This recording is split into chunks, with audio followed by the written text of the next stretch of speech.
네, 안녕하십니까. 지난 시간에 이어서 국제상학 제2강 무역계약에 대해서 학습을 해 보도록 하겠습니다. 자, 무역계약에 대한 부분을 좀 살펴볼 텐데요. 무역계약은 좀 더 깊게 자세하게 이야기를 하면 국제물품 매매 계약이라고 볼 수가 있습니다. 어떻게 보면 협의의 무역이 이 물품에 대한, 강의의 무역은 우리가 지난 시간에 배웠던 것처럼 서비스나 전자적 형태의 무채물, 자본의 이동까지 포함하는 것이 강의의 무역이었고, 협의의 무역은 유형물, 물체라고 할 수 있는 어떤 물품이나 상품, 제품들의 어떤 국제적인 매매를 무역이라고 하는 것인데, 그래서 무역을 좀 더 자세하게 이야기를 해보면 국제 물품 매매라고 볼 수가 있습니다. 그래서 무역 계약이라고 하는 것은 즉 국제 물품 매매 계약을 뜻하는 것이고요. 여기서 말하는 계약이라고 하는 것이 중요한데, 계약이라고 하는 것은 기본적으로 당사자 간의 합의입니다. 당사자 간의 합의에 따라서 양 당사자가 합의를 한 내용이 어떤 법률적인 채권 채무 관계를 형성시키는 것이 계약이라고 볼 수가 있습니다. 그리고 이러한 그 계약을 통해서 양 당사자가 이행해야 되는 채권 채무 관계를 발생시키고자 하는 그러한 어떤 법률적인 행위가 또 계약이라고 볼 수가 있습니다. 그렇다면 우리가 앞에서 살펴봤던 무역에서의 물건을 사고 파는 행위, 물건을 서로 바꾸는 행위는 매매 계약이라고 볼 수가 있습니다. 매도인과 매수인, 물건을 파는 사람과 물건을 사는 사람이 있고요.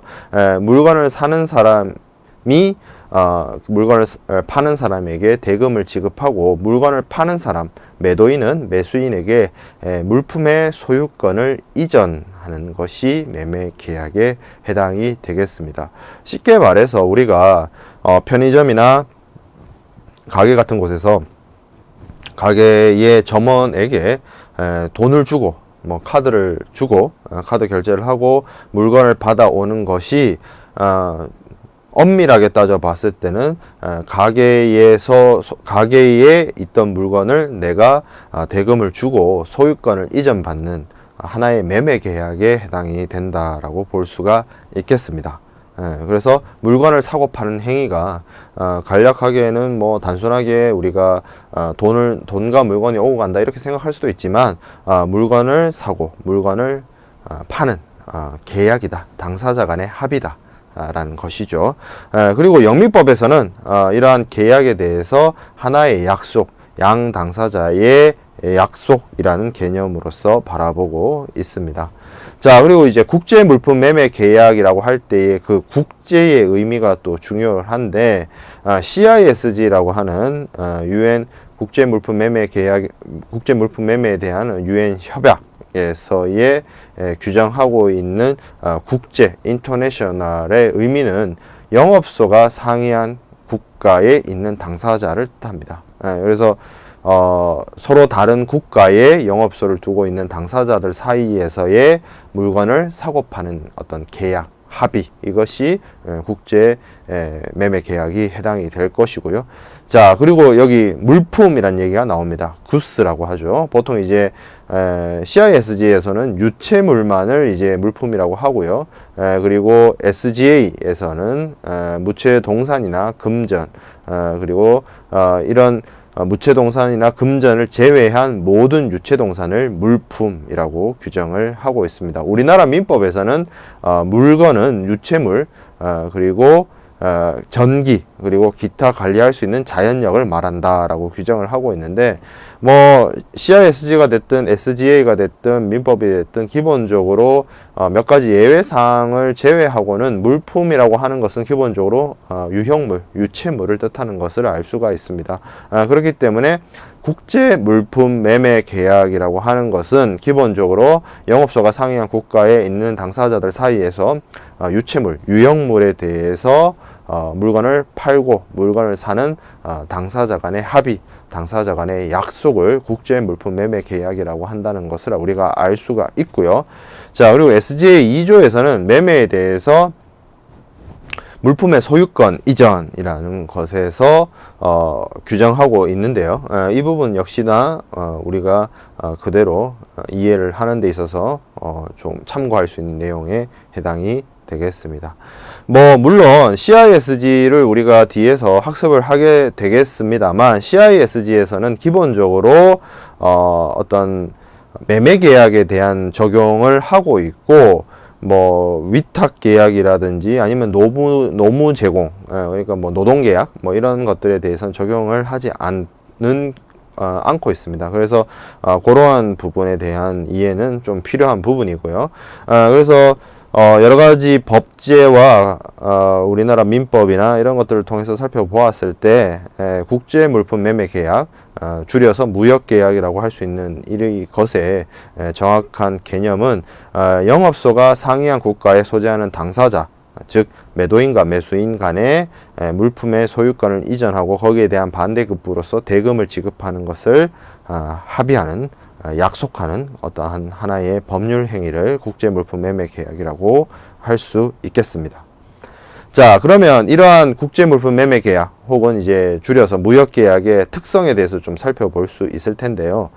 기본적으로 이 국제, 영업소가 상이한 국가의 당사자들 사이의 거래라는 것은 기본적으로 법 영역이 서로 다른 국가에 속한 당사자들 사이에 어떤 물품이나 제품이나 상품의 국제적 이동을 수반하게 되기 때문에 국내 거래와는 좀 다른 여러 가지 특수성을 가집니다. 제가 앞에서 매매 계약을 설명을 할 때 뭐 어떤 가게나 편의점에서 물건을 사는 행위를 이야기를 했는데요.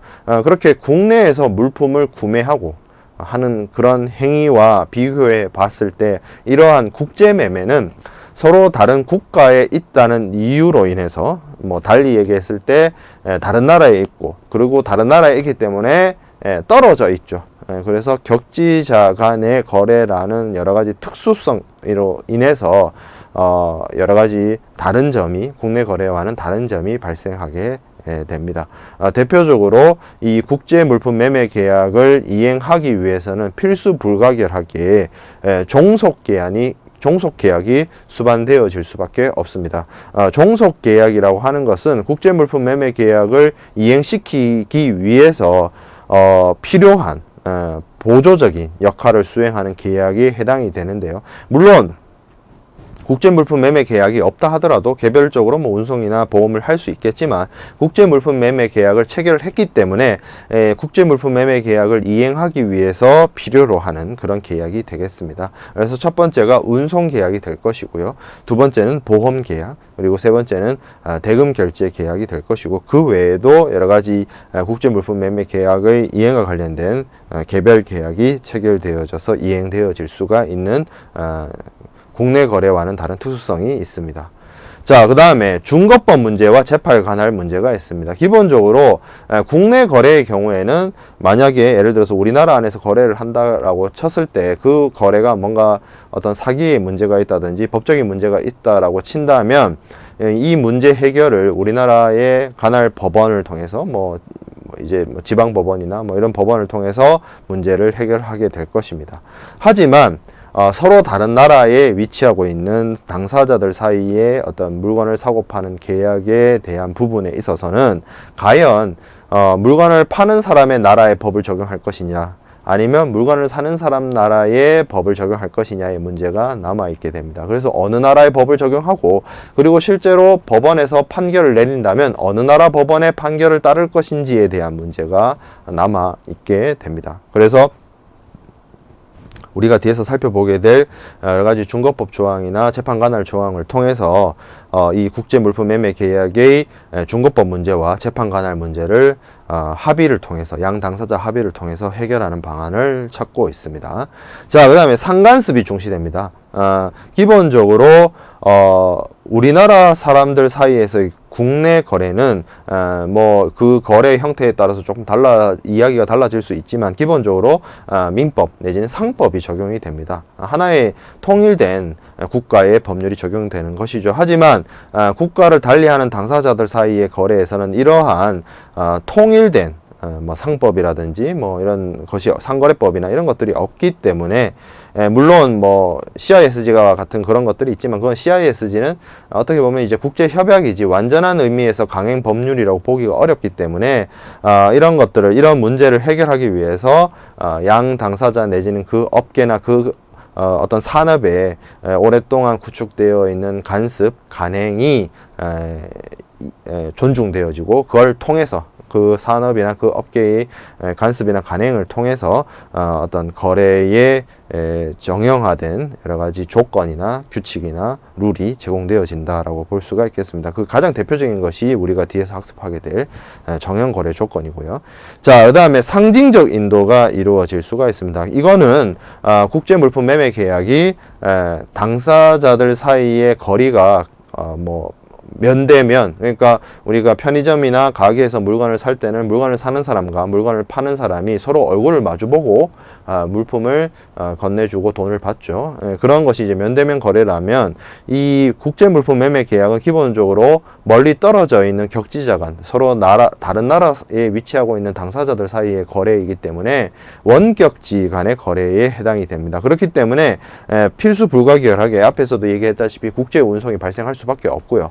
그렇기 때문에 국제 운송이 이루어지게 되는데 과연 그러면 물품을 넘겨주는 것이 언제 이루어지냐의 문제가 있습니다. 면대면 거래에서는 내가 돈을 주고 바로 물건을 받아올 수 있죠. 하지만 이러한 격지자 간 거래에서는 서로 멀리 떨어져 있기 때문에 돈을 보내고 물건을 보내는 그 타이밍이 동시에 이루어질 수가 없습니다. 그래서 이러한 문제를 해결하기 위해서 해상 운송에서는 물품의 권리가 체화되어 있는 선화증권을 이용을 하게 되는데 뭐 선화증권은 뒤에서 우리가 운송이나 이런 데서 다시 또 이야기를 하고 언급을 하게 되겠습니다만 기본적으로 물품의 권리가 체화되어 있는 서류입니다. 즉 물품을 직접 얼굴을 마주보고 건네줄 수가 없기 때문에 이 선화증권이 결국 물품을 대신하는 어떤 하나의 권리증권이자 유가증권으로서 역할을 하게 되고 결국 물품을 직접 넘겨주는 물품인도, 현실인도가 아니라 이러한 물품의 권리가 포함되어 있는, 물품의 권리가 체화되어 있는 서류, 이 서류를 넘겨주는 서류인도, 다시 말해서 이 물품의 상징인 서류를 넘겨주는 상징적 인도가 이루어지게 됩니다. 가까이 있다면 파는 사람과 물건을 사는 사람이 가까이 있다면 물건을 넘겨주면 되지만 떨어져 있기 때문에, 멀리 떨어져 있기 때문에 물건을 바로 줄 수는 없고 물품은 운송을 통해서, 국제 운송을 통해서 운송인이 가지고 가는 것이고 이 물품의 권리를 주장할 수 있는 서류, 상징물인, 물품의 상징물인 이 서류를 넘겨주는 것으로 인도를 한다라는 것이죠. 그래서 사실 뭐 뒤에서도 여러 차례 얘기를 하겠지만 이 격지자 간의 거래를 이행하기 위해서 사실 멀리 떨어져 있기 때문에 이런 문제가 발생할 수 있어요. 기본적으로 물건을 파는 사람은 돈을 먼저 보내라, 물건을 사는 사람은 물건을 먼저 보내라. 그러면 나는 언제 물건을 보낼 테니 너는 언제 돈을 보내라, 뭐 이런 식으로 합의를 하게 되는데 결국 그런 것들이 이제 어려움이 있죠. 실질적으로 이행하기 위해서, 이행하는 데 있어서 뭐 동시에 완전한 동시에가 이루어질 수가 없는 부분이기 때문에, 그리고 상대방이 보냈다 해서 정말 그걸 전적으로 신뢰해가지고 정말 제대로 보낸 것인지를 우리가 멀리 떨어져 있기 때문에, 가까이에 있으면 그 사람이 돈을 줬을 때 그 돈이 진짜 돈인지 그리고 정확한 금액을 보냈는지를 우리가 확인을 바로 할 수가 있지만, 멀리 떨어져 있다면 상대방은 돈을 보냈다라고 나한테 얘기를 하는데 그 금액이 실제로 나한테 내 수중으로 왔을 때 제대로 된 돈인지, 반대로 물건을 사는 사람 입장에서는 물건을 파는 사람이 물건을 보냈다라고 하는데 그게 정말 내가 주문한 그 물건인지, 그리고 물건이 도착했을 때 정말 제대로 된 정상품이 왔는지를 우리가 확인할 방법이 없기 때문에 사실 앞에서 말씀드렸던 여러 가지 종속계약이 필요한 것이고, 이 종속계약을 이행하는 과정 속에서 이 필요로 하는 운송업자나 은행이나 이런 그 어떤 제3자를 동원을 해서 대금 지급에 대금 지급에서 발생할 수 있는 어떤 뭐 돈의 떼임, 뭐 어떤 사기의 문제, 신용 위험, 그리고 실제로 물품을 받았을 때 이 물품이 제대로 온 것인지에 대한 어떤 여러 가지 상업적 위험을 운송과 대금 결제를 통한 은행을 이용을 해서 여러 가지의 안전장치 내지는 신뢰할 수 있는 어떤 시스템을 구축하는 것이 무역 실무와 국제상학의 어떤 계속 이루어지는 논점이자 쟁점이 되게 됩니다. 그래서 이러한 어떤 신용 위험이나 상업 위험을 해결하기 위한 여러 가지 수단과 방법들이 이제 쭉 우리가 무역을 공부를 하면서 나타나게 될 텐데요. 그런 것들을 어떻게 풀어나가는지를 주의 깊게 관심 있게 살펴보시면 될 것 같습니다. 기본적으로 물품은 멀리 떨어져 있기 때문에 물건을 바로 보내줄 수 없고 물건을 대신할 만한 서류를 보낸다. 물건은 운송인한테 맡겨서 국제 운송을 한다. 이렇게 이해하시면 될 것 같습니다. 자, 그래서 우리가 앞에서 얘기했던 부분을 좀 다시 정리를 해보면 이 매도인과 매수인이 가까이 있는 게 아니라는 거죠. 국내 거래처럼 얼굴과 얼굴을 마주보고 거래하는 것이 아니라 여기는 A 나라, 여기는 B 나라에 있기 때문에 여기는 서로 간의 법도 다르고 관습도 다르고 문화도 다르고 정치 체제도 다르고 종교도 다르고 기본적으로 화폐도 다르고 뭐 여러 가지 차이점이 있죠. 그렇기 때문에 그리고 멀리 떨어져 있죠. 여기에는 반드시 국제 운송을 수반을 할 수밖에 없습니다. 그렇기 때문에 이 국제 물품 매매 계약을 정상적으로 이행하기 위해서는 기본적으로 운송 계약이 필요하고요. 그리고 해상 운송이라는 것이 운송 도중에 발생할 수 있는 여러 가지 위험이나 이런 것들이 있기 때문에 그런 것들을 보완하고 리스크를 관리하기 위해서 보험 계약이 필수적으로 필요하고요.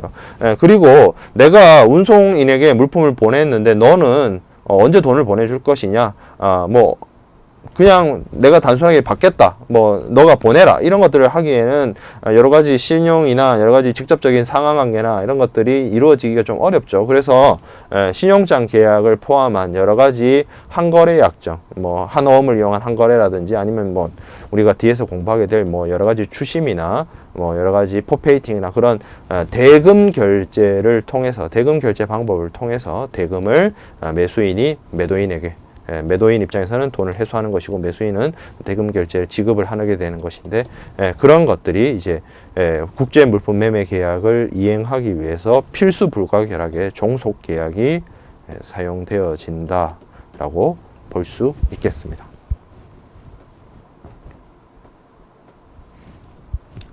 자, 그리고 이러한 무역계약의 어떤 법적 성격에 대해서 한번 살펴보도록 하겠습니다.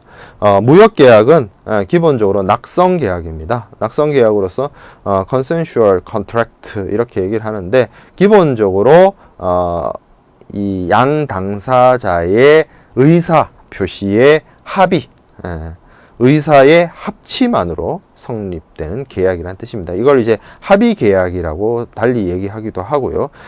이러한 낙성 계약에 반대되는 말이 요물 계약입니다.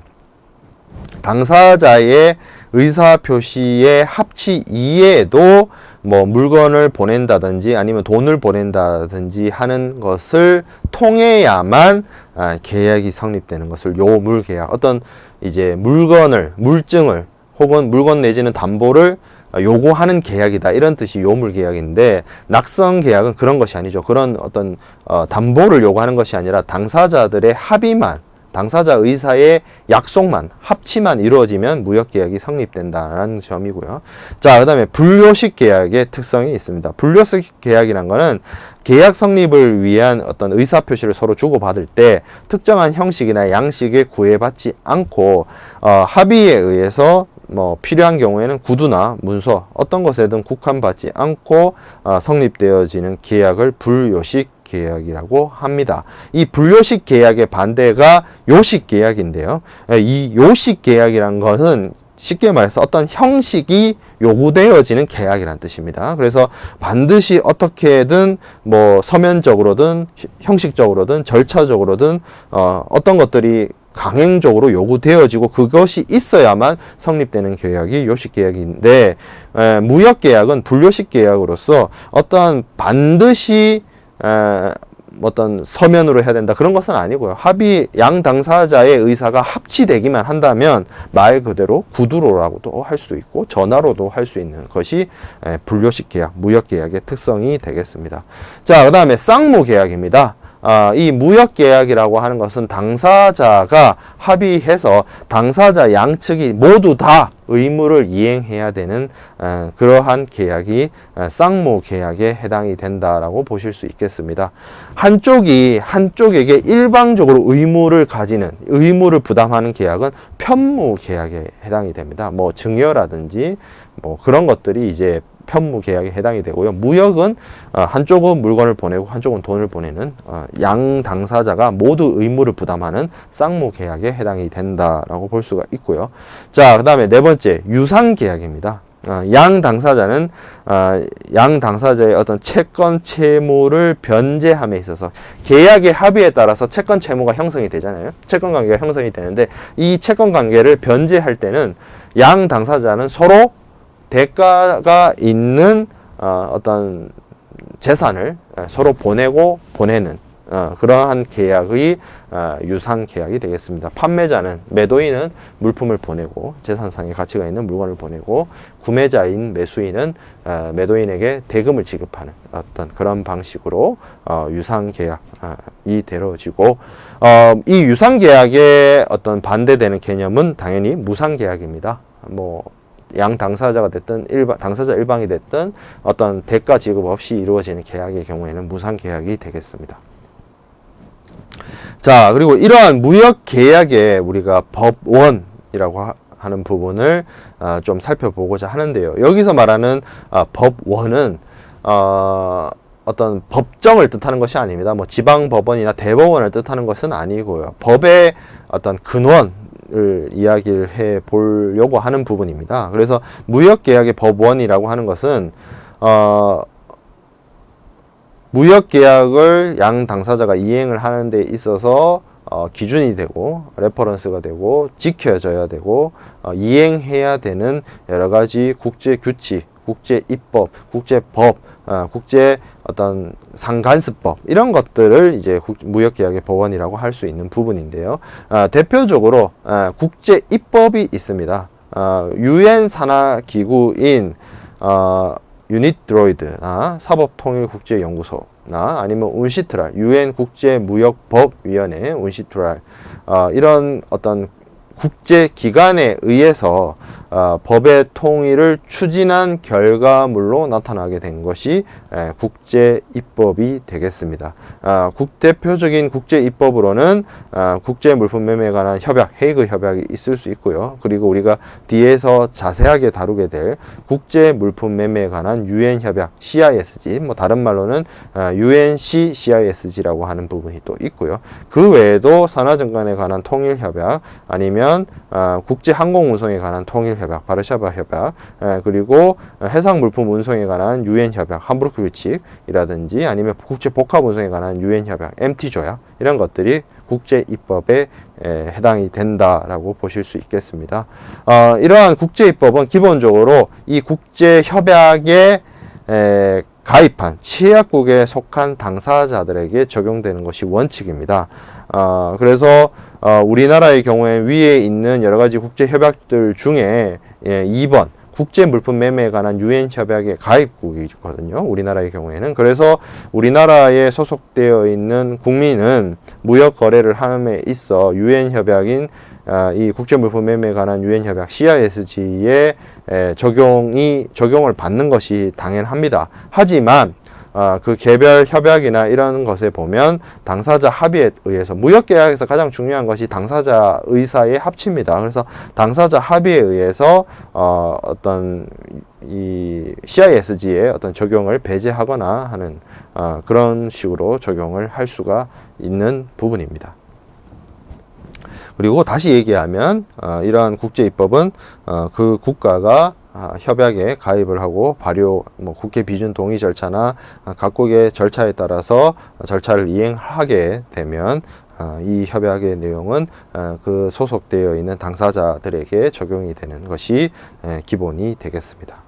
자, 그 다음에 국제상간수법이 있습니다. 국제상간수법이라고 하는 것은 국가나 국가의 어떤 모임인 어떤 국제기구가 제정한 것이 아니고 민간단체가 여러 가지 계약의 세부적인 내용이나 아니면 용어의 정의나 이런 부분에 관련해서 작성한 민간단체 베이스의, 민간 베이스의 통일 규칙을 실질적으로 무역거래에서 적용하는 경우, 이런 것들이 이제 국제상간수법에 해당이 된다라고 보겠습니다. 그래서 이러한 통일 규칙, 국제 규칙은 해당 거래 분야의 오랜 전통이자 오랜 간행이자 오랜 상간습을 정리를 해가지고 이제 명확하게 한 것이 될 텐데요. 주로 이제 국제상업회의소 International Chamber of Commerce라고 하는 ICC가 작성한 것이 대체적으로 많이 있습니다. 그래서 이러한 국제상간수법에 해당되는 것으로는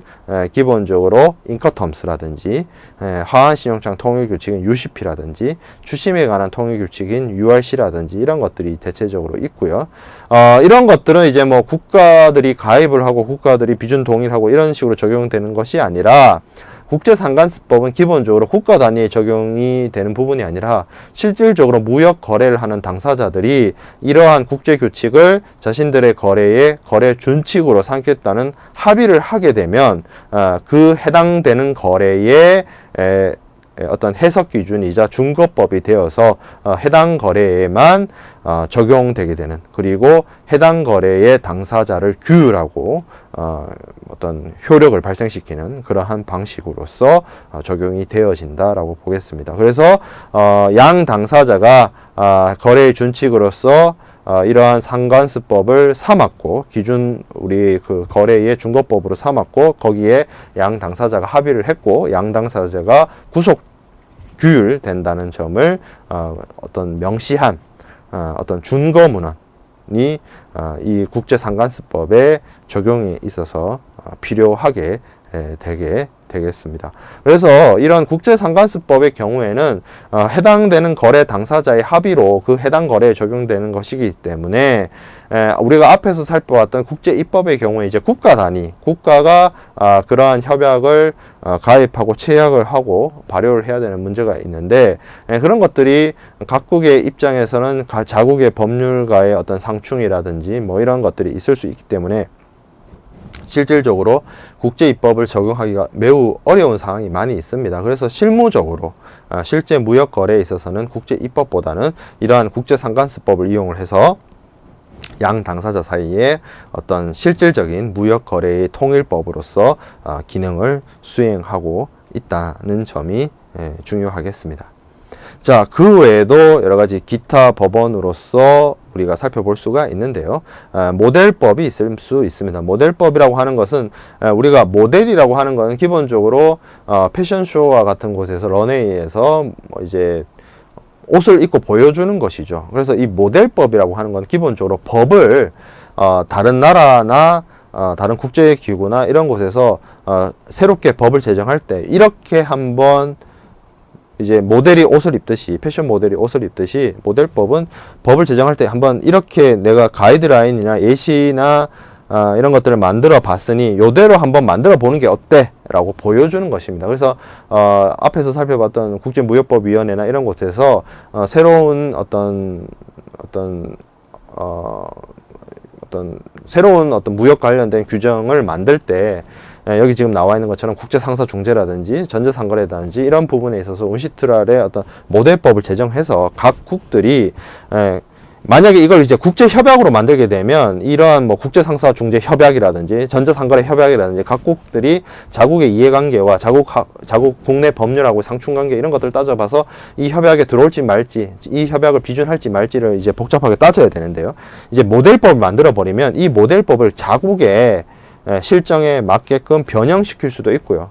그리고 자국의 상황에 맞지 않겠다라고 판단이 들면 이 모델법의 수용을 하지 않으면 되기 때문에 어떻게 보면 여러 가지 국제적인 법 적용의 통일에 있어서 좀 바람직한 형태로서 좀 많이 사용이 되게 됩니다. 예를 들어서 모델법을 만들었는데 이 모델법을 여러 국가들이 이 모델법의 내용이 괜찮다 그래서 차용을 하게 되면 따로 협약을 만들지 않아도 각국의 관련 법들이 이제 거의 유사성을 가지게 되는 그런 식으로 이제 국제적인 법규의 무역 법규의 통일을 이제 의도를 하고 있는 것이 이제 모델법이 되겠습니다.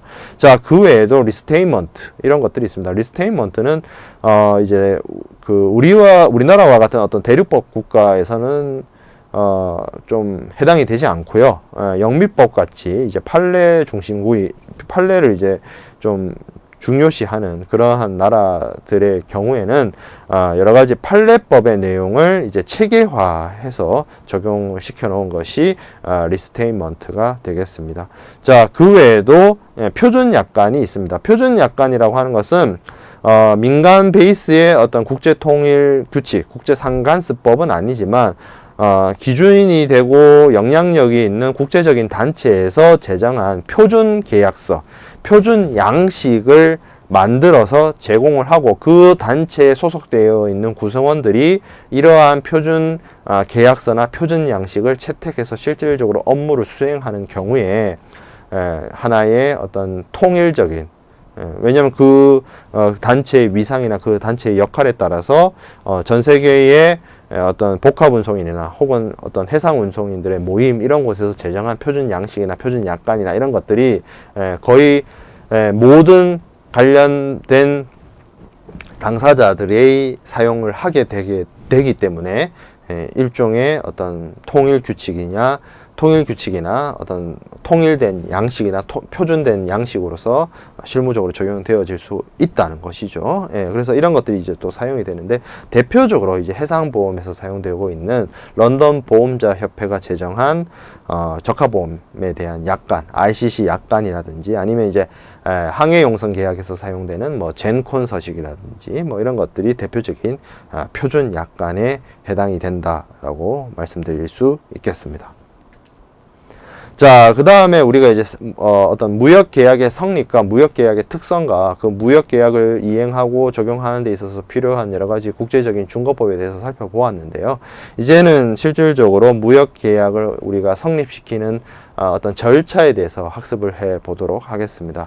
무역계약이 이제 체결되고 성립되기 위해서는 가장 먼저 필수 불가결하게 이루어지는 행위가 계약 제의, 거래 제의가 되겠는데요. 그러한 거래 제의와 관련해서 확정적이고 명시적인 어떤 물건을 팔고자 하는 당사자의 의사표시가 청약이 되겠습니다. 그래서 청약이라고 하는 것은 오퍼라고 하는데요. 기본적으로 청약자가 피청약자에게 계약을 체결하고자 하는 어떤 명시적인 의사표시가 청약이 되겠습니다.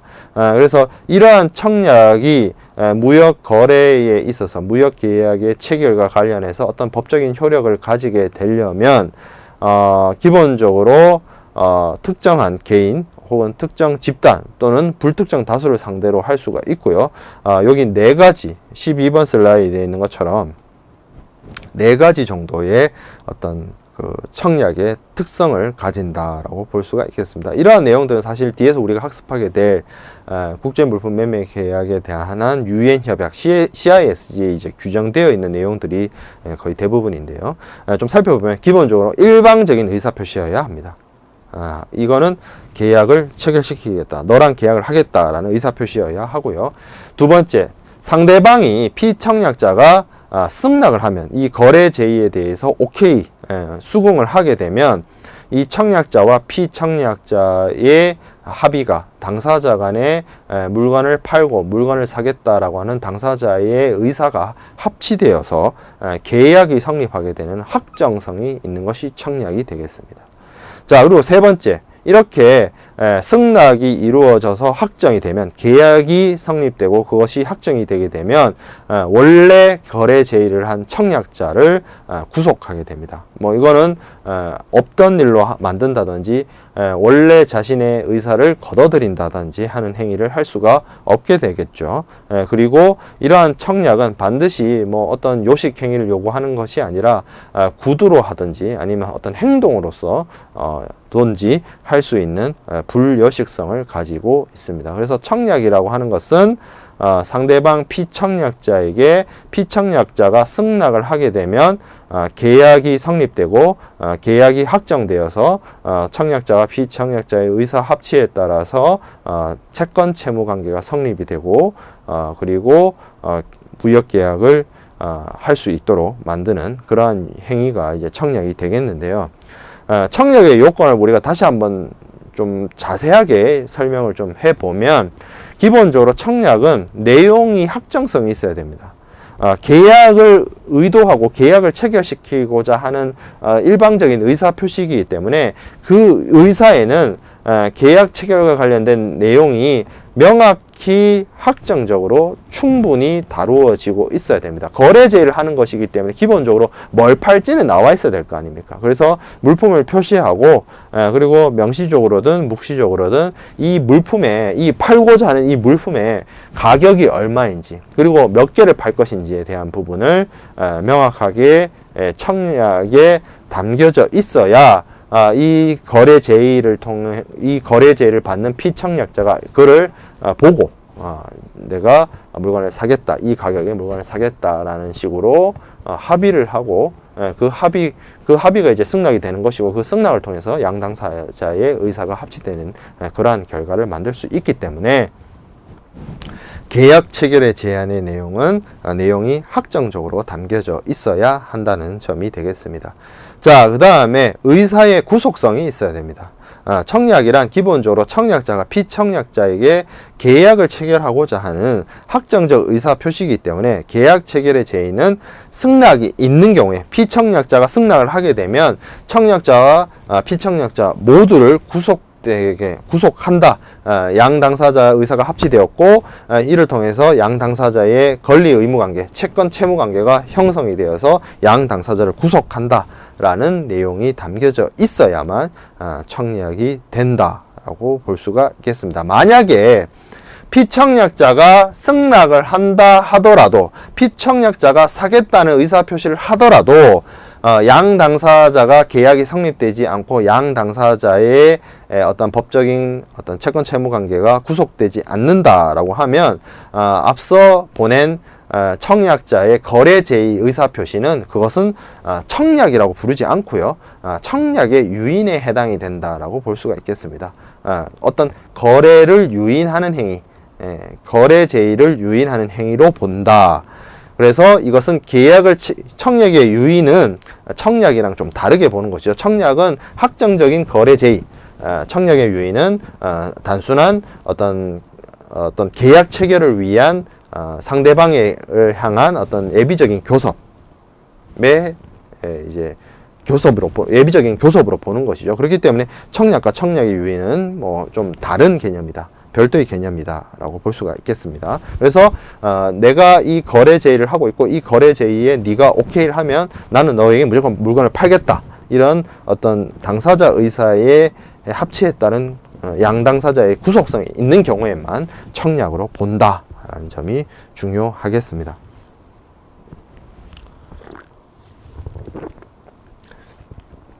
자, 그리고 청약은 기본적으로 대상이 특정되어 있어야 됩니다. 특정의 1인이나 혹은 하나의 법인을 대상으로 하지만 경우에 따라서는 특정한 다수, 그러니까 여러 명한테도 할 수 있습니다. 근데 여러 명한테 한다는 말을 오해하면 안 되는 것이, 그 여러 명이 특정인이라는 거죠. 1, 2, A, B, C, D, E 요 특정된 다수, 이렇게는 청약을 할 수가 있습니다. 하지만 이 다수에게 보내는 거래 제의가 특정한 몇 명이 아니라 몇 명인지도 모르고 누구인지도 모르는 불특정인들한테 보내는 다수의 거래 제의는 그것은 청약이 아니라 청약의 유인에 해당이 된다고 볼 수가 있겠습니다.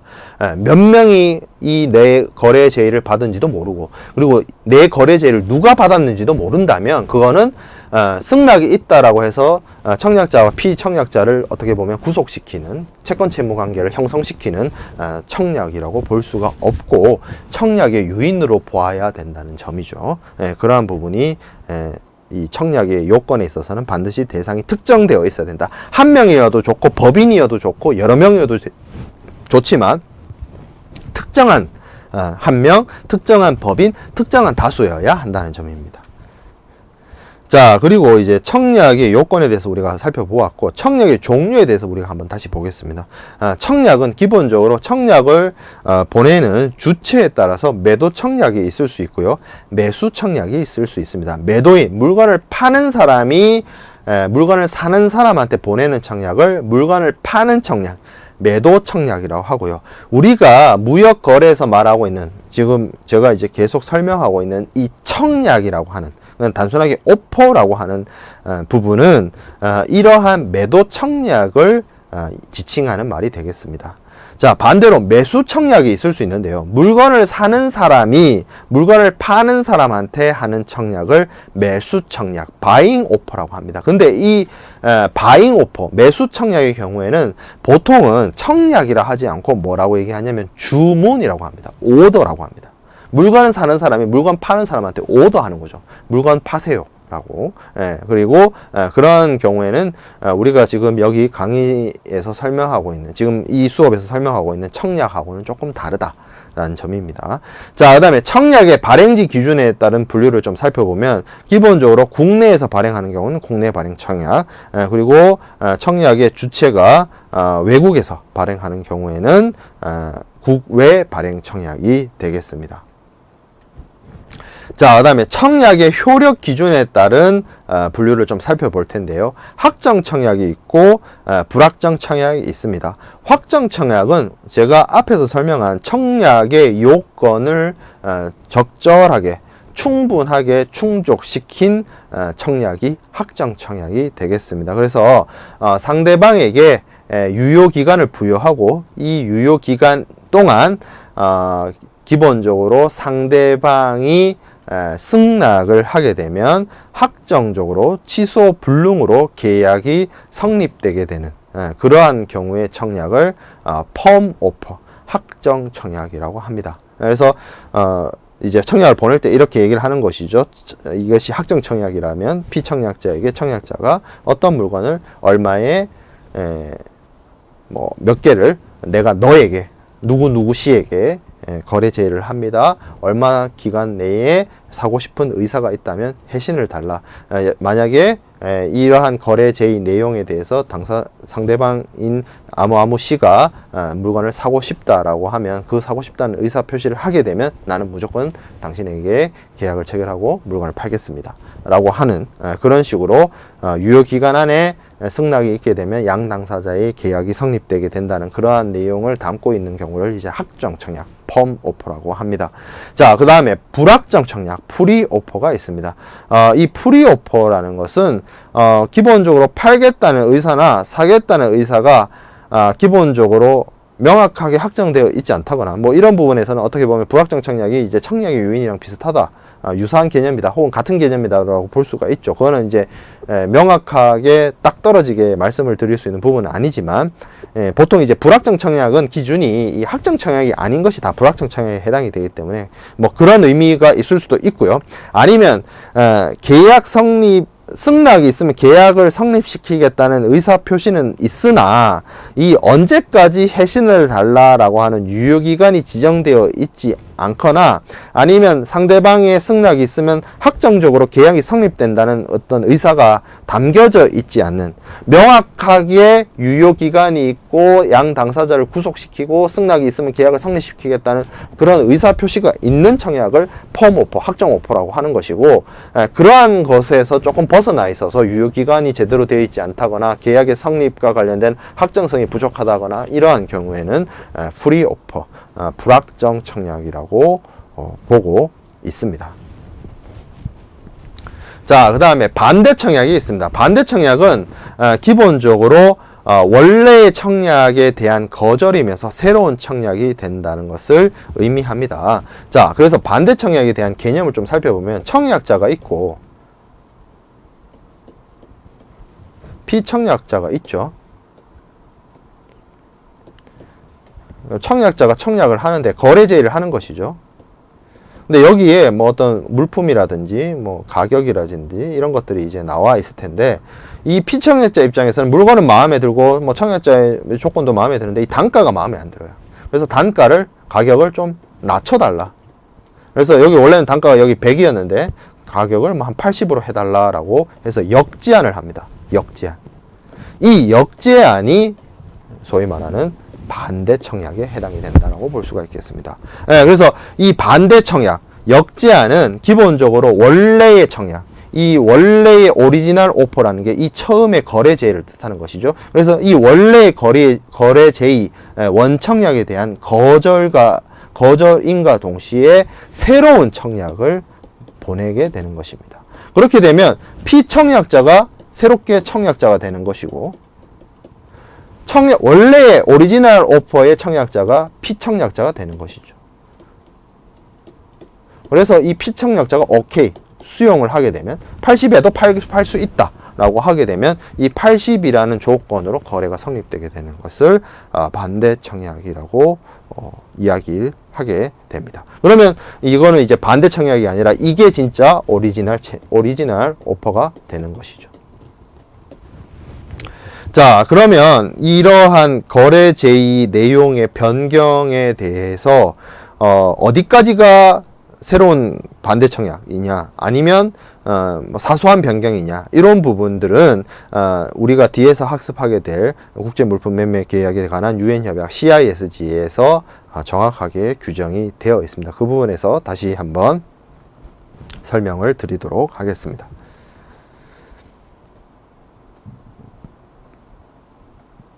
자, 그 다음에 교차 청약이 있습니다. 교차 청약. 교차 청약은 이제 크로스 오퍼라고 하는데, 청약자와 피청약자 상호 간에 동일한 내용의, 그러니까 청약자와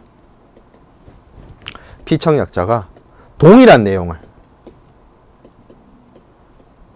이 사람도 이렇게 보내고 이 사람도 이렇게 보내는 경우를 말합니다. 서로 크로스하는 겁니다. 이 경우에 이 법 체계에 따라서 이러한 교차 청약의 어떤 효력을 인정하고 불인정하는 부분이 조금 달라지게 되는데요. 영미법의 경우에는 어떤 절차적인 인과관계 이런 것들을 중시를 하기 때문에 이러한 크로스 오퍼에 대해서 불인정을 하고 있고요.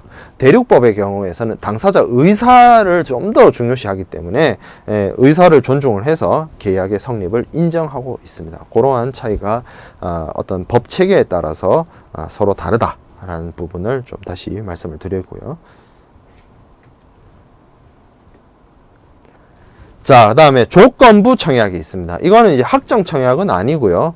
뭐 일종의 청약의 유인에 해당이 된다, 혹은 뭐 프리 오퍼에 해당이 된다라고 볼 수가 있는데, 기본적인 펌 오퍼는 아니고 어떤 조건, 어떤 컨디션, 어떤 부가 조건이 달려 있는 그러한 청약이 조건부 청약이 되겠습니다. 이런 것들을 이제 묶어서 이제 설명을 할 수 있는 부분인데요.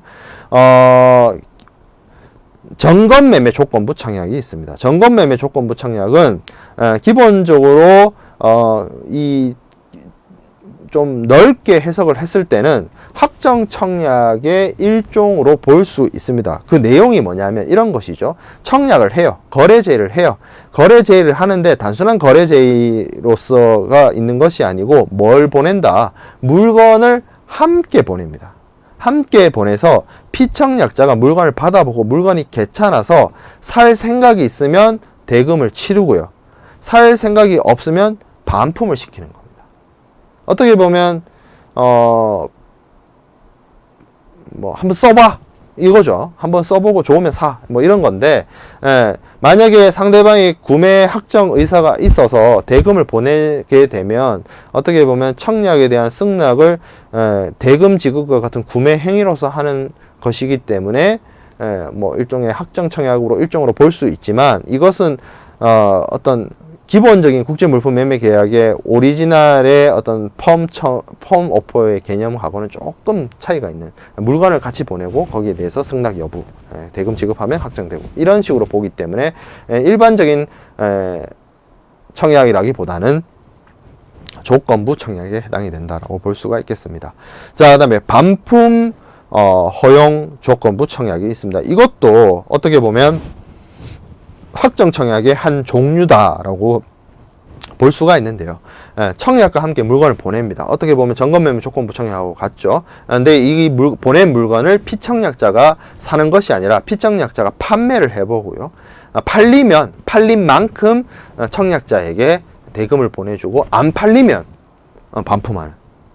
그래서 이것도 어떻게 보면 명확하게 앞에서 설명했던 그 어떤 사전적인 오리지널한 원래의 의미에서의 확정청약하고는 조금 그 거래의 상황이나 정황이 조금 다르죠. 하지만 큰 의미에서 조금 확장된 의미에서의 확정청약이라고 볼 수가 있습니다. 하지만 뭔가 조건이 달려있죠. 물건 보내가지고 팔리면 거래대금 보내주고 안 팔리면 돌려보내도 좋아, 뭐 이런 식으로 조건이 달려있는 조건부 청약이 해당이 된다라고 볼 수가 있겠습니다. 세 번째는 시황 조건부 청약, Offer Subject to Market Fluctuation 이라고 하는 것인데, 이거는 엄격한 의미의 확정 청약이라고 보기는 어렵고, 여기서부터는 어떻게 보면 이제 프리오퍼라고 할 수 있습니다. 왜냐하면 가격이 정해져 있지 않아요. 가격이 정해져 있지 않다 보니까 시세에 따라서 이 시황이란 건 마켓의 상황에 따라서 100불이 될 수도 있고 80불이 될 수도 있고 90불이 될 수도 있고 그 상황에 따라서 가격이 정해진다는 것이기 때문에 우리가 앞에서 청약의 어떤 요건을 살펴볼 때 계약의 명세의 확정성이 있었죠. 그래서 가격이 정해져 있지 않은 청약이다 라고 해서 이것은 시황 조건부 청약 이렇게 얘기를 합니다. 자, 그 다음에 재고 잔류 조건부 청약이 있습니다. Offer Subject to Prior Sale 이라고 하는 것인데, 이거는 거래 제의를 하는데 상대방이 사겠다라고 의사표시를 해서 무조건 어떤 이 계약이 성립되는 것이 아니라, 상대방이 사겠다는 의사표시가 있어도 내가 재고가 남아 있어야 물건을 팔겠다는 뜻입니다. 그렇죠. 재고가 남아 있는 경우에 계약이 유효하다는 것이기 때문에 사실상 성질상 프리오퍼 불확정 청약에 해당이 되고요. 한정된 물건을 파는 경우에만 이러한 조건을 단 재고 잔류 조건부 청약이 사용되어질 수 있겠죠. 자, 그 다음에 최종 확인 조건부 청약이 있습니다. 서브콘 오퍼라고 하고요. 뭐 다른 말로 offer subject to our final confirmation 이렇게 얘기를 하는데, 최종적인 final confirm이 있어야만 거래가 성립이 된다는 뜻입니다. 이거는 그냥 쉽게 말해서 청약자가 있고 피청약자가 있으면 이렇게 청약을 해서 이쪽에 이렇게 승낙을 해서 거래 성립이 된다. 이게 아니고요. 이런 방식이 아니고요.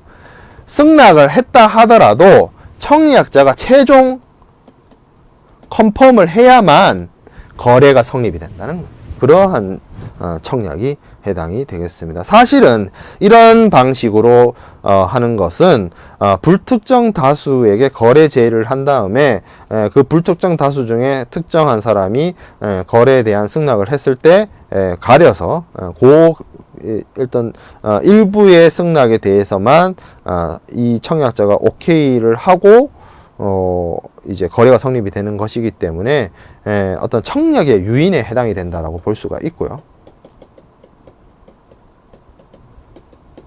그리고 어떤 의미에서는 이 피청약자가 보내는 승낙, 이게 말 그대로 청약이고, 이 최종 컨펌이 어떻게 보면 승낙이 되는 것이 아니냐, 이렇게 해석되어질 수도 있습니다. 이런 것들이 이제 조건부 청약, 조건이 붙어 있는 청약이 되겠습니다.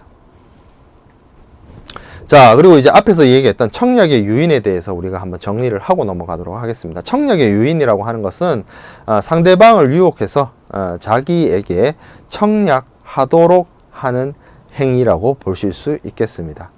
청약하고는 다르죠. 청약은 상대방이 오케이 하면 거래 성립된다, 이런 것인데, 청약의 유인은 상대방으로 하여금 자기에게 청약하도록, 거래 제의하도록, 거래를 하게끔 유도하는 그러한 행위가 청약의 유인이 해당이 되고, 그리고 사실상 거래를 하기 이전에 어떤 양 당사자의 예비적 교섭에 해당이 된다라고 볼 수 있겠습니다. 그래서 청약의 유인이 이루어진다라고 해서 계약이 성립되는 것이 아니고 유인받은 쪽이 승낙이 있어서 거기에 대해서 오케이가 이루어져야만 계약이 성립이 되는 것이죠.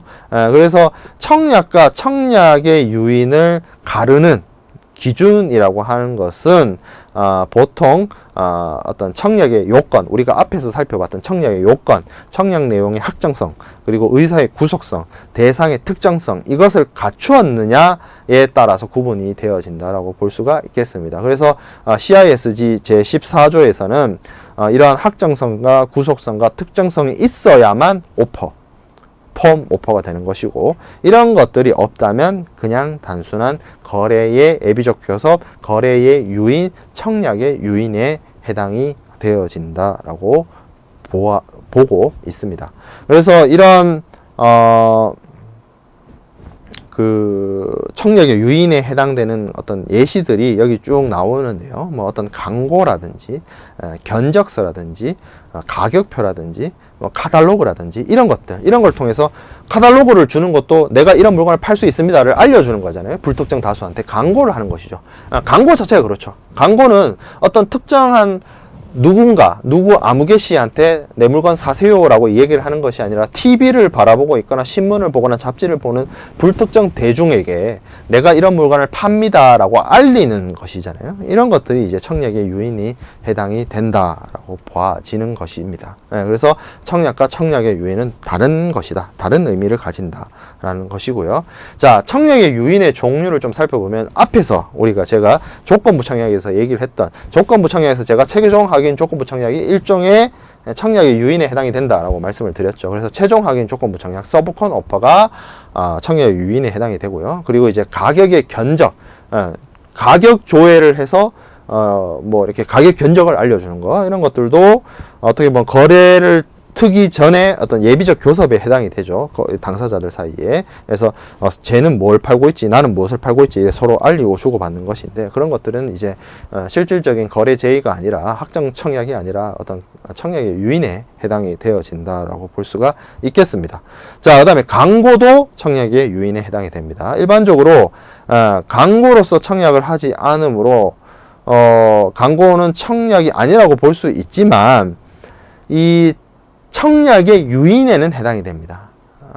불특정 다수들한테 내가 어떤 물건을 팔고, 이 물건의 가격이 얼마고, 이 물품의 스펙이 어떻고, 이 물품의 기능이 어떻고, 이런 것들을 대중들에게, 불특정 다수에게 계속 이렇게 알리게 되는 것이죠. 그래서 우리가 접하는 TV의 어떤 커머셜 광고들, 커머셜 필름들, CF라고 하죠. 커머셜 필름들이 전부 다 청약의 유인에 해당이 되어진다라고 볼 수가 있겠습니다. 자, 그 다음에 카탈로그나 거래 안내장, 가격표, 이런 것들, 이제 거래 제의 측면에서 서큘러 레터를 보낸다든지, 아니면 이제 상대방에게 이제 카탈로그를 보낸다든지, 이런 것들이 다 이제 청약의 유인의 종류에 해당이 된다 라고 볼 수 있겠습니다. 그 외에도 뭐 입찰에 대한 모집, 그리고 경매를 여는 거, 경매를 엽니다. 경매라는 것도 와서 진짜 경매를 해야 물건을 사가는 거잖아요. 경매를 엽니다. 이런 물건을 경매에 붙입니다. 이런 것들 알리는 거, 이런 것들도 다 청약 유인이고요. 그리고 양 당사자들이 본 계약을 체결하기 전에 뭐 어떤 의사의 확인 로서 뭐 MOU를 체결해서 MOU를 교환하고, 양해각서라고 하죠. 보통 양해각서라고 하는데, 양해각서를 이렇게 교환하는 이런 것들도 본계약 체결 전에 예비적 교섭으로서 청약의 유인에 해당이 된다라고 볼 수 있겠습니다. 자, 그 다음에 우리가 청약에 대한 어떤 개념과 청약의 요건과 조건부 청약과 청약의 유인에 대해서 살펴보았는데요. 청약의 효력 발생 시기에 대해서 우리가 또 살펴보도록 하겠습니다. 청약의 효력 발생 시기는 기본적으로, 일반적으로 청약이 피청약자에게 도달해야 한다는 도달주의를 채택을 하고 있습니다. 이거는 기본적으로 영미법이라든지 우리나라 민법이라든지, 그리고 국제물품매매 계약에 관한 유엔협약 CISG 모두 다 동일합니다. 그래서 청약자의 의사 표시가 피청약자에게 도달했을 때 효력이 생겨난다라는 점이죠. 이거는 이제 동일한데, 만약에 그렇기 때문에 이 청약자가 피청약자에게 청약을 보내는데 이게 도착하지 않거나 늦게 도착하거나 하는 데 있어서의 그 불이익은 청약자가 부담을 하는 겁니다. 왜? 도달해야만 효력이 발생시키기 때문에요. 자, 근데 청약이 상대방에게 도달하기 이전, 그러니까 지금 이렇게 피청약자에게 가기 이전 요 상황에서 청약은 청약으로서 효력이 발효되기 전이죠. 왜냐하면 도착을 해야만, 세이프 해야만, 여기 홈에 들어와야만 효력이 생겨나기 때문입니다. 그래서 이 효력이 생겨나기 이전에 요 상태에 있어서는 withdrawal을 할 수가 있습니다. 이거를 뭐 사실 영어 표현을 withdrawal이라고 제가 이렇게 써놨는데요. 이거 사실 우리말로 해석을 하면 철회에 가깝습니다. 근데 이게 제가 왜 철회로 써놓지 않고 영어 표현으로 withdrawal이라고 해 놓았냐면, 이것을 취소라고 규정해 놓은, 취소라고 번역해 놓은 여러 가지 국내외 서적이 있기 때문에, 제가 그냥 영어 표현으로 withdrawal이라고 써놨습니다. 그래서 다시 얘기하자면, 청약의 효력이 피청약자에게 청약이 도달하기 전에 withdrawal을 할 수 있다, 철회할 수 있다는 겁니다. 물릴 수 있다는 겁니다. 효력을 발생시키지 않고 되돌릴 수 있다, 빠꾸시킬 수 있다, 백시킬 수 있다는 겁니다. 그게 withdrawal이고, 자, 그 다음에 청약이 일단 상대방에 의해서 승낙된 경우는 물론이고, 승낙 이전이라도 청약자가 일단 통지해서 상대방에게 도달했다면 청약자 임의대로 리보케이션 할 수 없어 청약자는 자신이 행한 청약의 일정한 구속을 받게 된다. 여기서 말하는 리보케이션은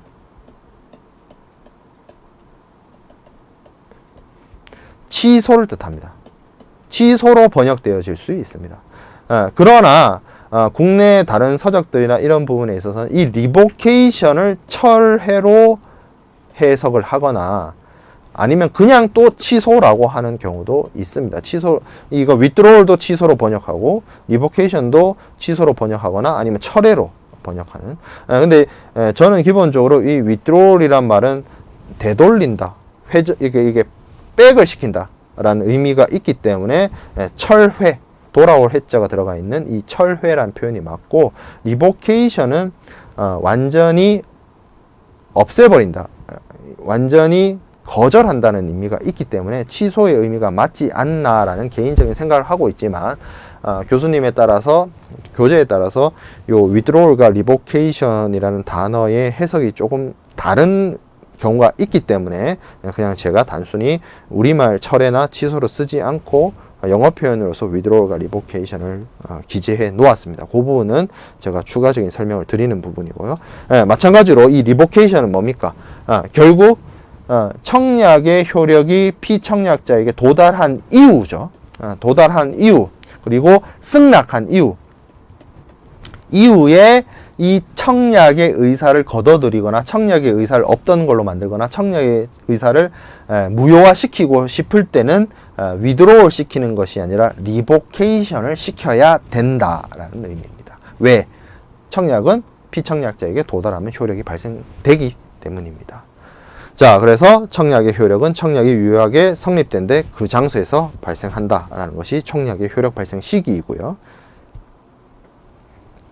자, 그리고 청약의 유효 기간은 기본적으로 청약의 효력이 존속되는 기간을 뜻하고, 보통 학정 청약에는 유효 기간을 담고 있어서 그 기간 내에 승낙의 의사표시가 청약자에게 도달해야만 학정 청약이 승낙을 통해서 계약 성립을 하게 되는 경우입니다.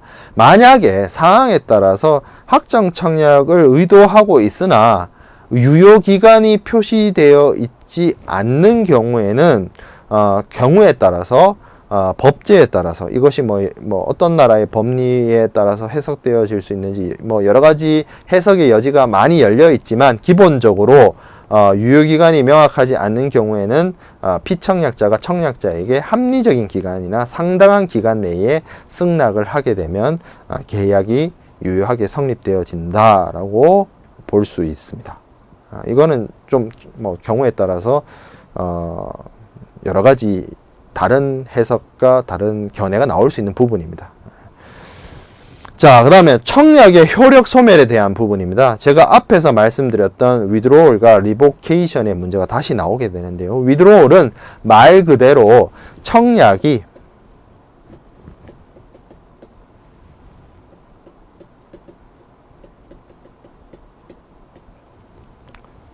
효력을 발생시키기 이전의 상태에서 요 상태죠. 요 전 상태에서 청약자가 임의로 청약의 효력을 소멸시키려고 하는 의사표시가 되겠습니다.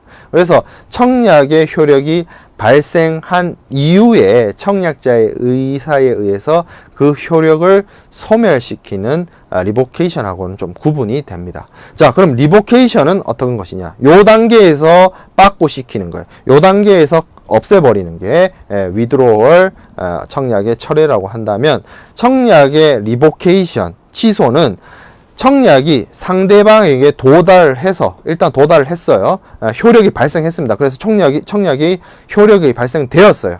그 이후에 승낙에 대해서 이 피청약자가 승낙을 보내겠죠.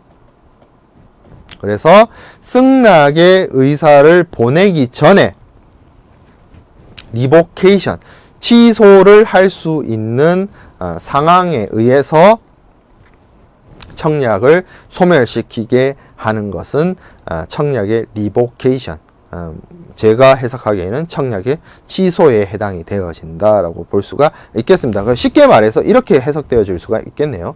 청약자가 청약을 발송을 했고 도달을 해서 효력이 발생하게 되는데 이 효력을 도달해서 효력이 발생하기 이전에 청약자가 걷어들이는 부분은 withdrawal이 될 것이고요. 철회가 될 것이고요. 효력이 발생된 이후에 청약자가 이 청약을 걷어들이거나 청약을 없던 일로 만들고자 하는 것은 revocation, 취소가 되겠습니다. 그렇죠? 네, 그래서 청약을 도달 효력이 발생시키기 전에 없애버리느냐, 도달해서 효력이 발생시킨 이후에 없애버리느냐, 거기에 따라서 withdrawal과 revocation, 철회와 취소가 나뉘고요.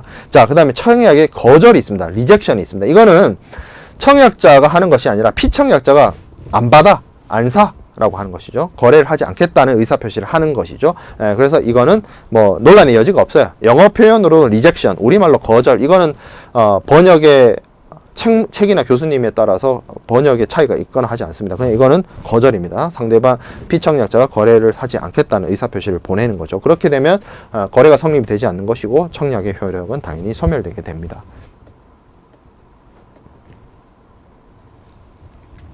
자, 그 다음에 유효기간이 경과하는 경우가 있습니다. 그래서 학정 청약에 유효기간이 있는데 이 유효기간 안에 피청약자가 청약자에게 승낙을 보내지 않게 되면 청약이 유효기간을 경과시켜서 청약의 효력이 상실되게 됩니다. 이건 유효기간이 경과에 따른 청약의 효력 상실이고요. 자, 그 다음에 반대 청약이 있을 수 있습니다. 반대 청약이라고 하는 것은 앞서 이야기했다시피 원래 청약에 대한 거절입니다. 그리고 새로운 청약을 하는 것이죠. 그렇기 때문에 원래의 청약은 효력이 상실되게 됩니다. 그래서 반대 청약을 하게 되면 효력이 상실되는 것이고, 여기 이제 24번 슬라이드에서 그런 얘기 있습니다. 실질적 변경이 아닌 부가 조건이나 상해 조건이 추가된 경우에는 승낙으로 간주한다. 그래서 이게 무슨 얘기냐면 청약이 있었고 여기에 대해서 카운터 오퍼, 역제한, 반대 청약을 하는데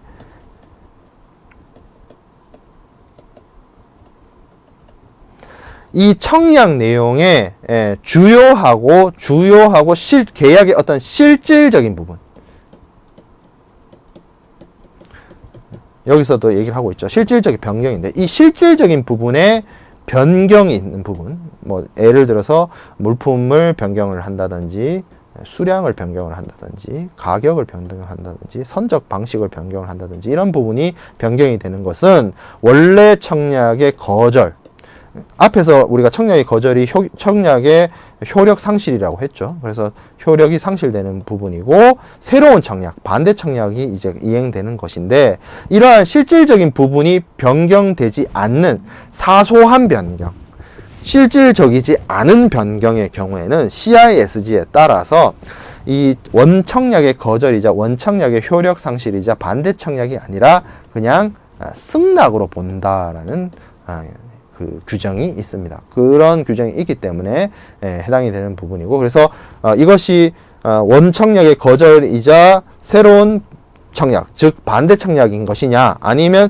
청약의 그냥 사소한 변경 요구이고 큰 의미에서는 승낙에 해당되느냐는 그 변경되는 부분이 계약의 실질적인 변경에 해당되느냐, 실질적인 변경이 아니냐에 따라서 나뉘게 되는 부분입니다. 이 규정은 우리가 CISG를 공부할 때 또 다시 한번 언급하고 학습을 하도록 하겠습니다.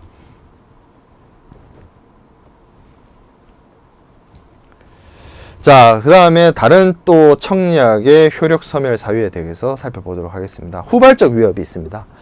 원래 청약자가 청약을 보낼 때는 뭐 여러 가지 합법적이었던 거래가 이후에 뭐 여러 가지 뭐 각국의 법률의 변경이나 이런 것들을 통해서 수출 금지가 된다든지 어떤 수출 제한이 이루어지게 된다든지 했을 때는 이거는 당사자의 어떤 의사가 아니라 외부적인 후발적인 어떤 법률적 관계의 변화로 인해서 청약의 효력이 소멸되어지게 됩니다. 이게 사실 계약의 성립과 계약의 그 어떤 효력 상실과 관련된 이행 불능의 법리에 해당이 되는데요. 그런 경우에 이제 후발적인 위법으로서 청약의 효력이 상실되게 되고요. 자, 그리고 당사자 사망의 경우가 있습니다. 계약을 체결하고자 했던 당사자가 자연인이 사망하게 되면 이 청약의 효력에 대해서 영미법의 경우에는 어떻게 보면 당사자가 합의를 할 수가 없었기 때문에 청약의 효력은 소멸된다라고 보고요. 대륙법계에 있어서는 이 당사자가 사망을 하더라도 뭐 계승되는 상속자라든지 뭐 법인이라든지 이런 것들이 있기 때문에 이 당사자의 사망이 청약의 효력 상실로서 이루어지지 않는다, 영향받지 않는다라고 규정을 하고 있습니다. 이건 이제 법제에 따라서 그 당사자 사망의 청약의 효력 소멸에 대한 해석이 좀 달라지는 부분이 되겠습니다. 자, 그 다음에 우리가 살펴보게 될 부분은 이제 승낙입니다. 승낙에 대해서 살펴보아야 되겠죠. 자, 그래서 승낙은 기본적으로 우리가 청약자가 보낸 계약 성립 의사에 대해서 허용하는 청약자를 향한 의사표시가 승낙이 되겠습니다. 그래서 청약은 청약에 대해서 승낙을 하게 되면, 승낙은 이제 acceptance라고 하는데, 승낙을 하게 되면 청약과 승낙으로서 양 당사자의 의사가 합치되었기 때문에 계약 성립이 이루어지게 된다라고 볼 수 있겠습니다. 그래서 이 계약을 성립시키고자 하는 승낙은 청약에 대해서 본질적으로 무조건적이어야 합니다.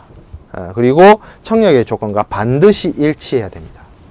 그리고 승낙에 대한 의사표시를 통해서 반드시 계약을 성립시키는 것이어야 합니다. 만약에 거래 제의를 했고 내가 승낙, 다시 말해서 수용을 했어요. 오케이를 했어요. 받아들이기로 했어요. 그러면 이 두 사람의 의사는 합치된 것이죠. 그렇기 때문에 계약이 성립이 되는 것입니다.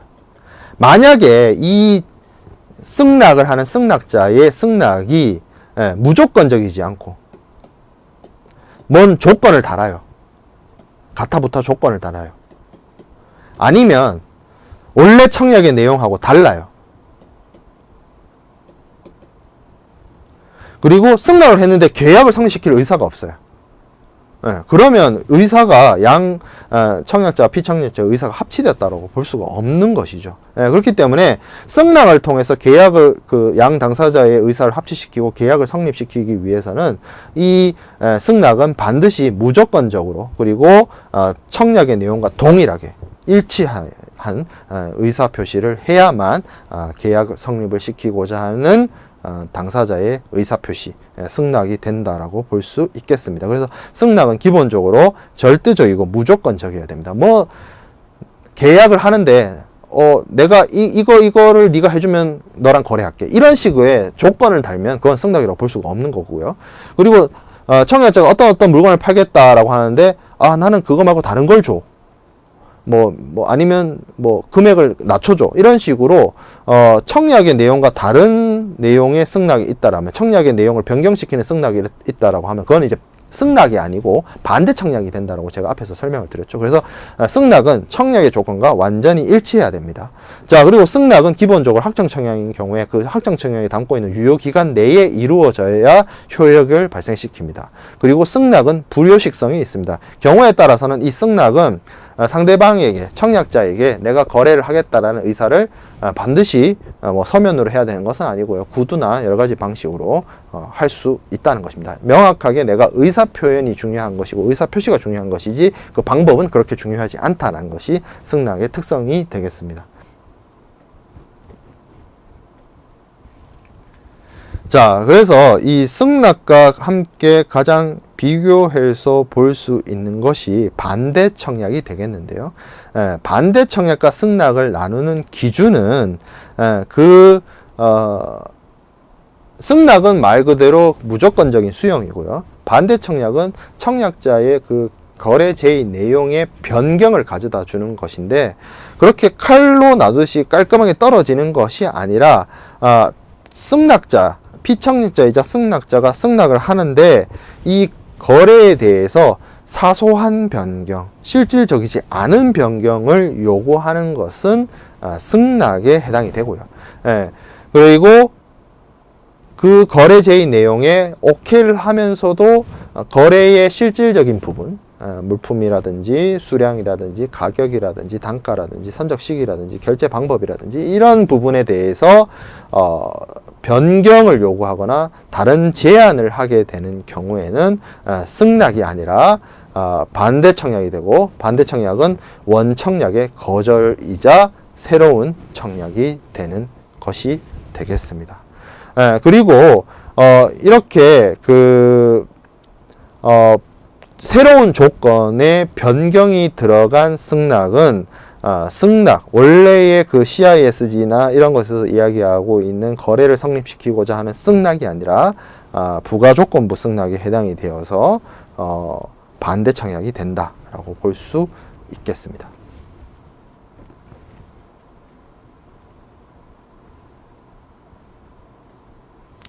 자, 그러면 이제 그러한 청약과 승낙에 대한 어떤 부분에 대한 설명으로서 경상의 원칙을 이야기할 수가 있겠는데요. 이 경상의 원칙이라고 하는 것은 기본적으로 미러 이미지 룰이라고 합니다. 미러 이미지라는 것이 이제 거울이죠. 그래서 이 경이라는 게 거울경을 뜻합니다. 그래서 청약과 승낙이 무조건적으로 완전히 동일해야 된다라고 하는 규칙, 그러한 원칙이 경상의 원칙이 되겠습니다. 그래서 우리가 앞에서 승낙의 요건을 얘기할 때 청약의 내용과 절대적이어야 되고 무조건적이어야 한다라고 하는 것이 이러한 경상의 원칙에 따른 견해가 되겠습니다.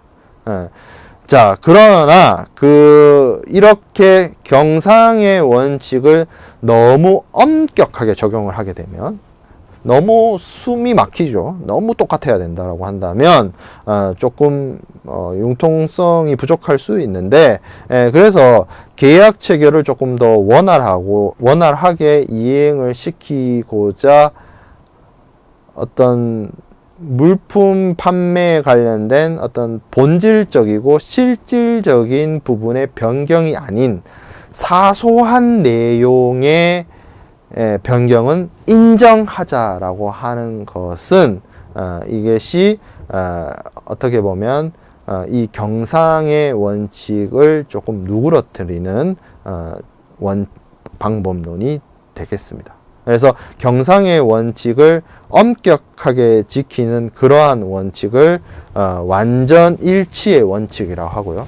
거울 바라보듯이 청약과 승낙이 완전히 똑같아야 된다라고 하는 것이고, 이러한 전통적인 완전 일치의 원칙을 조금 누그러뜨려서 실질적인 변경을 조금 허용을 하자라는 입장도 있다라는 것이죠.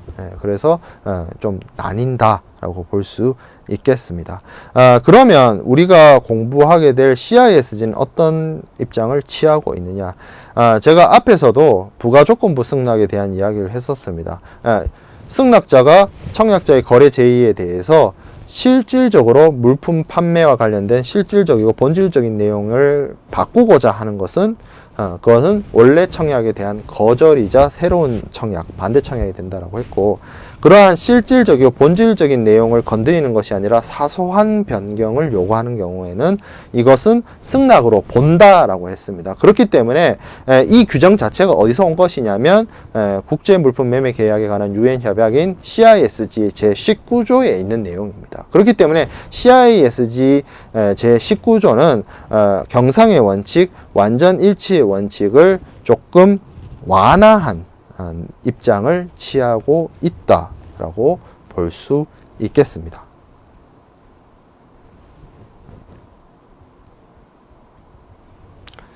자, 그 다음에 유효하지 않은 승낙. 우리가 청약이 유효하지 않은 경우를 살펴보았는데요. 유효하지 않은 승낙의 경우도 있겠죠. 그래서 첫 번째로 등장하는 것이 앞서 말씀드렸던 부가조건부 승낙입니다. 승낙을 하는데 여러 가지 조건을 추가하는 것을 말했죠. 그리고 그 조건이 어떤 물품의 계약과 관련돼서 실질적이고 본질적인 부분을 건드리는 경우에는 그것은 유효하지 않은 승낙, 다시 말하면 반대 청약이 된다는 것이고, 그러한 부분이 그 어떤 부가조건 부분이 계약과 관련된 실질적 변경에 해당되지 않으면 승낙이 해당이 된다. 이게 실질적 변경에 해당되느냐, 실질적 변경에 해당되지 않느냐라는 것이었죠. 그렇게 나뉜다라고 볼 수가 있는 것이고, 자, 그 다음에 애매한 승낙이 있습니다. 이게 과연 물건을 사겠다는 것인지, 물건을 사지 않겠다는 것인지, 의사표현이 애매모호한 경우에는 이를 유효한 승낙이라고 볼 수가 좀 어렵겠죠. 그런 경우가 있고요. 자, 그 다음에 침묵 또는 부작위가 있습니다. 부작위란 것은 행동을 하지 않는다는 뜻인데요. 상대방이 청약을 했어요. 상대방이 청약을 했는데 여기에 대해서 회신을 하지 않거나 어떠한 행동을 하지 않아요. 그런 경우에는 승낙으로 볼 수가 없겠죠. 어떠한 행동을 하지도 않고 어떠한 회신을 하지 않는데 무슨 텔레파시를 통해서 우리가 의사소통을 하는 것도 아니고 청약자가 비청약자의 의사를 정확하게 알 수가 없죠. 그렇다면 아무 말 없구나, 아무 행위를 하지 않는구나, 그렇다면 이것은 청약에 대한 거절로 이해되어지고 유효하지 않은 승낙이라고 볼 수 있습니다. 다만 CISG에서는 이렇게 아무 말 하지 않는다 하더라도 행동을 하는 경우는 승낙으로 보고 있습니다. 그러니까 의사표시를 하지 않았어요. 근데 뭐 대금을 보내준다든지 뭐 행위로서 내가 너랑 거래할 의사가 있다는 것을 비치게 되면 그것은 승낙으로 받아들여질 여지는 있으나, 아무 말도 하지 않고 아무런 행동도 하지 않는다면 그걸 청약자가 뭐 어떻게 뭐 간신법을 쓰는 것도 아니고 알 수가 없겠죠. 그런 경우에는 유효하지 않은 승낙에 해당이 된다라고 볼 수 있겠습니다.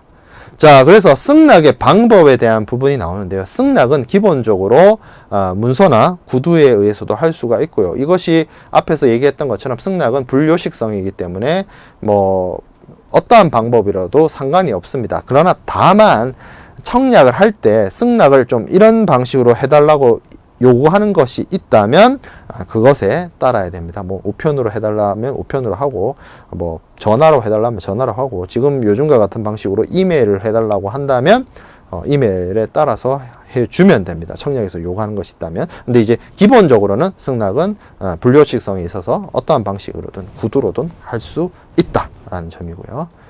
자, 그 다음에 청약의 효력 발생 시기에 대한 부분이 있을 수 있습니다. 청약의 효력 발생 시기에 대한 부분이 다루어지게 되는데요.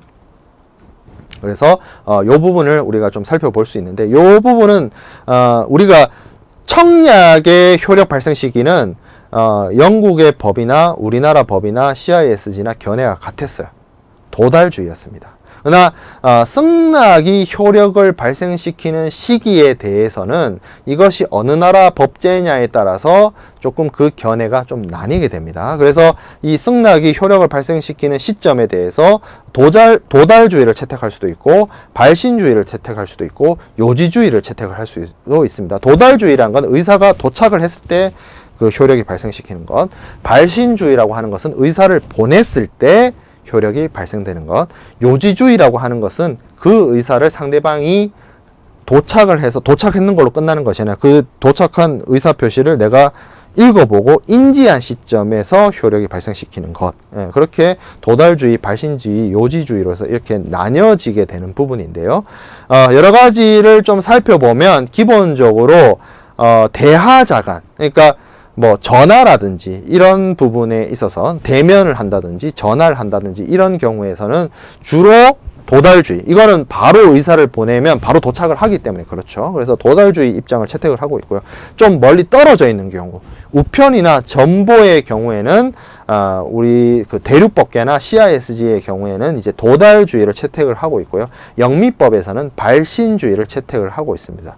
뭐 어찌됐든 기본적으로 CISG가 우리 물품 매매에 관련된 국제 물품 매매에 관한 어떤 중거법으로서 사용되고 있고, 우리나라도 CISG의 체약국이기 때문에 기본적으로 도달주의가 적용이 된다라고 보는 것이 좀 타당하고요.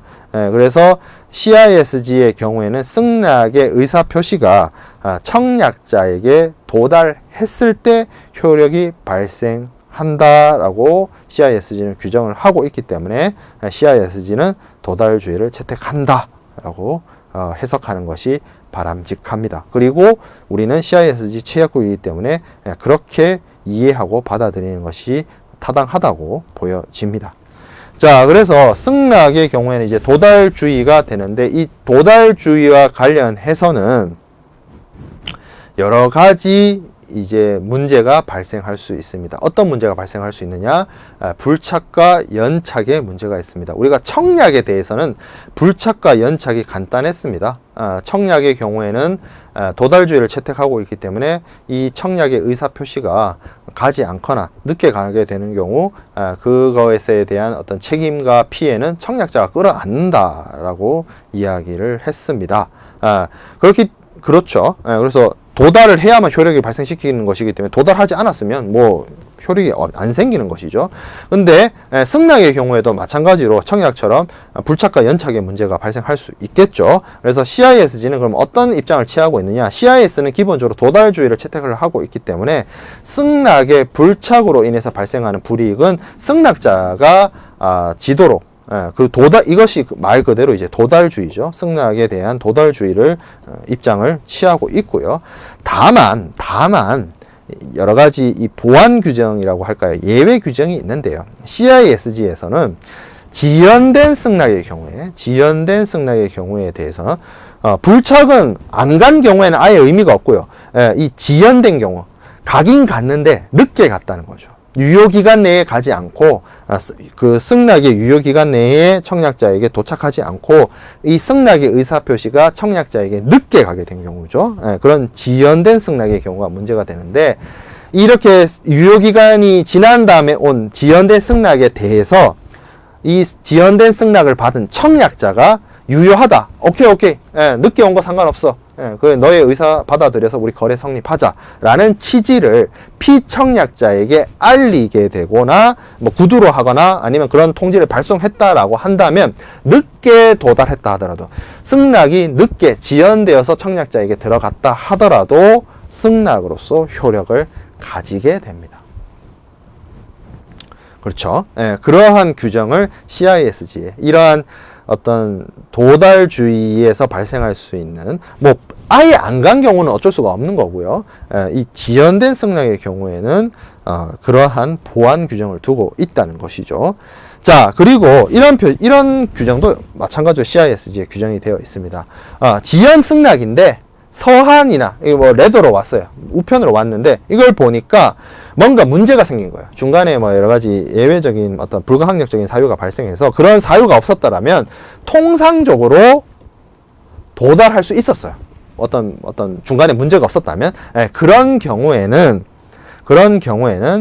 지체 없이 청약자가 이 자신의 청약이 효력이 없어졌다라는 취지를 보내지 않는 한, 내가 이 청약 이거 잘못됐어, 효력 상실했어 라는 의사를 표현하지 않는 한, 이거는 서한을 통해서 그 승낙자의 잘못이 있는 것이 아니라, 승낙자는 정상적인 날짜에 유효한 기간 내에 보냈어요. 보냈는데 다른 외부적인 요인이나 불가항력적인 사유로 인해서 늦게 오게 된 것이기 때문에, 청약자가 나의 청약이 잘못됐어, 나의 청약은 효력을 상실했어 라는 의사표시를 하지 않는다면, 이거는 지연된 승낙의 경우라도 외부적인 불가항력적인 요인에 의한 것이었기 때문에 승낙의 효력을 갖는다 라고 이야기를 하고 있습니다. 그래서 지연된 승낙이 인정되는 경우는 두 가지예요. 지연된 승낙에 대해서 청약자가 오케이 하거나, 아니면 다른 요인에 의해서 문서나 서신에 의해서 정상적으로 보냈지만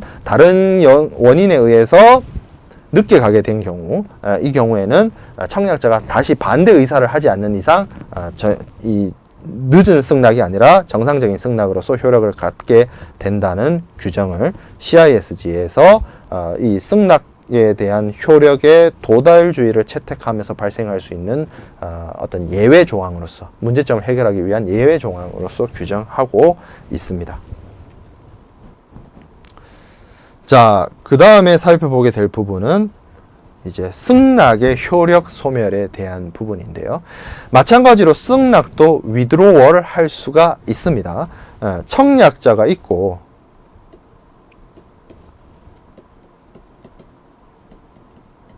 피청약자가 있다라고 하면 청약을 했죠. 그 다음에 승낙을 보냈죠. 그러면 승낙이란 게 이제 도달주의를 채택을 한 거죠. 승낙이 도달해야만 계약이 효력을 발생시키는 것이고, 승낙이 효력을 발생시켜야 계약이 성립되는 것이잖아요.